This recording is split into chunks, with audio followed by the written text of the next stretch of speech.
Hi, my name is Nikki Coburn, and today I'm going to be doing a dressing change on this patient.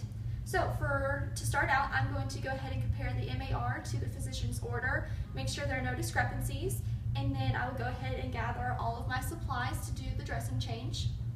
Once I have my supplies gathered, I will go to the patient's room.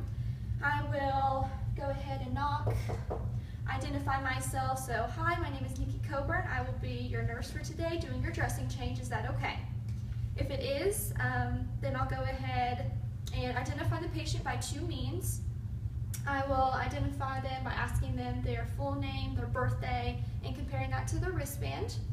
And then before I start, I'll go ahead and make sure I provide for privacy by pulling the curtain or shutting the door. And then while I'm in here, I will go ahead and assess their pain scale, and if they need any pain medicine, I'll go ahead and administer that now. And maybe 45 to 60 minutes later, I will come back in and reassess their pain. And if they are good, then we can go ahead and start the procedure. So they are good on pain medicine. We are going to go ahead and wash my hands. I'm going to make sure I have my biohazard bag at the foot of the bed, so it's an easy reach. Their dressing change has already been done by a previous nurse, and right now is the time to be doing it again. So once I have my biohazard bag, my hands are washed, I'm going to go ahead and put on a pair of clean gloves.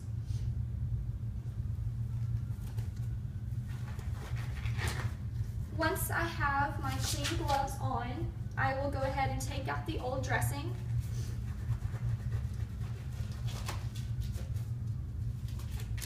Okay. Once my clean gloves are on, I'll go ahead and start removing this.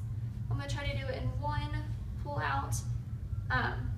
If I were to use irrigation fluid for anything, I would turn the patient and put a mat underneath of them. So if anything were to run out from the irrigation fluid, it would go onto their mat, not their bed.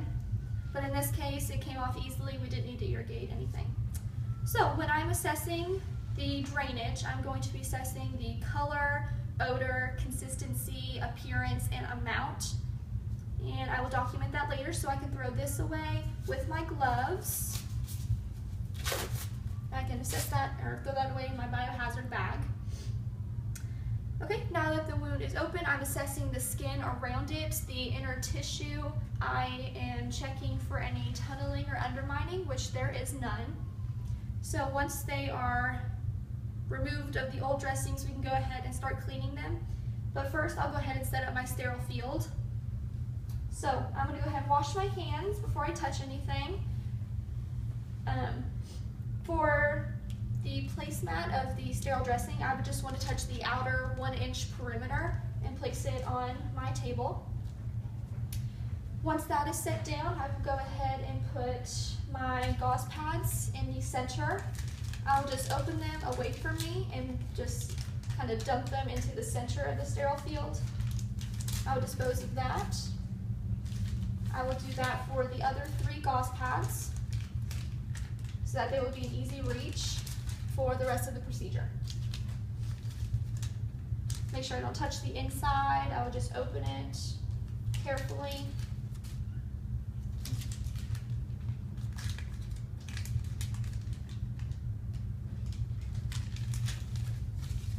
Okay, and then I have some applicators here that I'll have to peel open and dump these into the sterile field.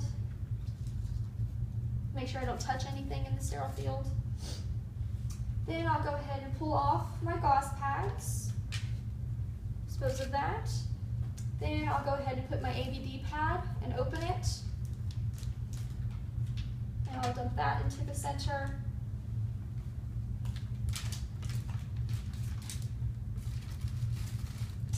Okay. Now the outside of the container is not sterile, so that can stay outside of it. And then I'll pour some normal saline into the gauze container. And this was a new bottle, so we do not have to pour any out.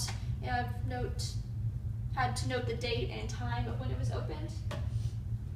Okay, so now that my sterile field is set up, I am ready to go ahead and start cleaning the wound. I'm actually going to start measuring the wound first, sorry. Go ahead and put on a new pair of clean gloves. I have my applicators over here ready to go with the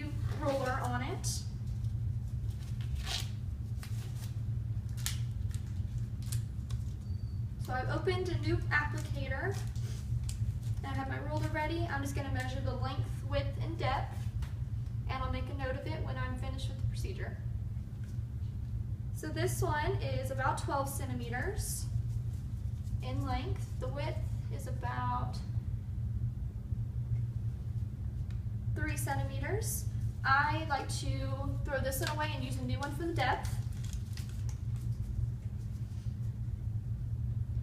Do the depth and double check for undermining or tunneling, just to be sure. And the depth is also about 3 centimeters. So once I have assessed the tissue, the skin, everything inside, the appearance of it, I can go ahead and throw away all my gloves. And now I can go ahead and get ready to clean it. So I'll go ahead and take my sterile glove pack.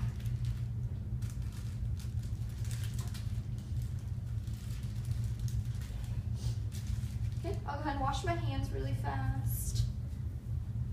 Open up the sterile gloves.